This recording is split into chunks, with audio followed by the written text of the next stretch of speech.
ಲೋಕಸಭಾ ಚುನಾವಣಾ ಹೊತ್ತಲ್ಲಿ ಹಾಸನ ಲೋಕಸಭಾ ಕ್ಷೇತ್ರದ ಮೈತ್ರಿ ಅಭ್ಯರ್ಥಿ ಹಾಗೂ ಹಾಸನ ಸಂಸದ ಪ್ರಜ್ವಲ್ ರೇವಣ್ಣ ಅವರು ನೂರಾರು ಮಹಿಳೆಯರ ಜೊತೆ ರಾಸಲೀಲೆ ನಡೆಸಿದ ವಿಡಿಯೋ ಪ್ರಕರಣದ ಕುರಿತು ದೇಶದಾದ್ಯಂತ ತೀವ್ರ ಆಕ್ರೋಶ ವ್ಯಕ್ತವಾಗುತ್ತಿದೆ.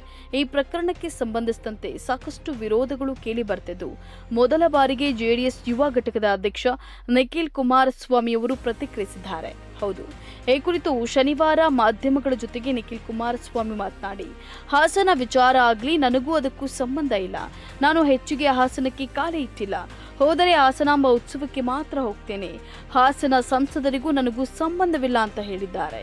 ಅಲ್ಲದೆ ದೇಶದಿಂದ ದೇಶಕ್ಕೆ ಹಾರ್ತಿರುವ ಪ್ರಜ್ವಲ್ ಇಂದು ಮಂಗಳೂರಿಗೆ ಬರ್ತಾರಾ ಅಥವಾ ಅಲ್ಲಿಯೇ ಅರೆಸ್ಟ್ ಆಗ್ತಾರಾ ಎನ್ನುವ ಪ್ರಶ್ನೆಗೆ ಇನ್ನು ಪ್ರಜ್ವಲ್ ರೇವಣ್ಣ ಅವರ ಪ್ರಕರಣವನ್ನ ರಾಜ್ಯ ಸರ್ಕಾರ ಈಗಾಗಲೇ ಎಸ್ಐಟಿ ರಚನೆ ಮಾಡಿದ್ದು ತನಿಖೆ ಆಗ್ತಿದೆ. ಕಾನೂನಿಗಿಂತ ಯಾರೂ ದೊಡ್ಡವರಿಲ್ಲ. ಅಂತಿಮವಾಗಿ ಎಸ್ಐಟಿ ವರದಿ ಬಂದ ಮೇಲೆ ಕಾನೂನಾತ್ಮಕ ಕ್ರಮ ತೆಗೆದುಕೊಳ್ತಾರೆ. ಅದರ ಬಗ್ಗೆ ನಾನು ಹೆಚ್ಚಿಗೆ ಮಾತನಾಡಲ್ಲ. ಹಾಸನ ಟಿಕೆಟ್ ಕೊಡೋ ವಿಚಾರದಲ್ಲಿ ಪಕ್ಷದ ಕಾರ್ಯಕರ್ತರು, ರಾಷ್ಟ್ರೀಯ ಅಧ್ಯಕ್ಷರು ಅಂತಿಮ ನಿರ್ಧಾರ. ಅವರ ನಿರ್ಧಾರಕ್ಕೆ ತಲೆಬಾಗಿ ಕೆಲಸ ಮಾಡಿದ್ದೇವೆ ಅಷ್ಟೇ ಅಂತ ಹೇಳಿದ್ದಾರೆ. ಇನ್ನು ಈ ಪ್ರಕರಣಕ್ಕೆ ಸಂಬಂಧಿಸಿದಂತೆ ನನಗೂ ನೋವಾಗಿದೆ. ಆ ವಿಡಿಯೋವನ್ನ ನೋಡುವುದಕ್ಕೆ ನಾನು ಧೈರ್ಯ ಮಾಡಿಲ್ಲ. ನನ್ನ ಆಪ್ತ ವರ್ಗದವರು ಹೇಳಿದ ಪ್ರಕಾರ ಆ ವಿಡಿಯೋಗಳನ್ನ ಕನಿಷ್ಠ ಪಕ್ಷ ಬ್ಲರ್ ಕೂಡ ಮಾಡಿಲ್ಲ. ಆದರೆ ಪಾಪ ಆ ಹೆಣ್ಣು ಮಕ್ಕಳನ್ನ ಓಪನ್ ಆಗಿ ತೋರಿಸಿದ್ದಾರೆ. ಇದು ನಿಜಕ್ಕೂ ಕೂಡ ಬೇಜಾರಾಗುತ್ತೆ. ಇದರ ಬಗ್ಗೆಯೂ ಸಹ ತನಿಖೆ ಆಗಬೇಕು.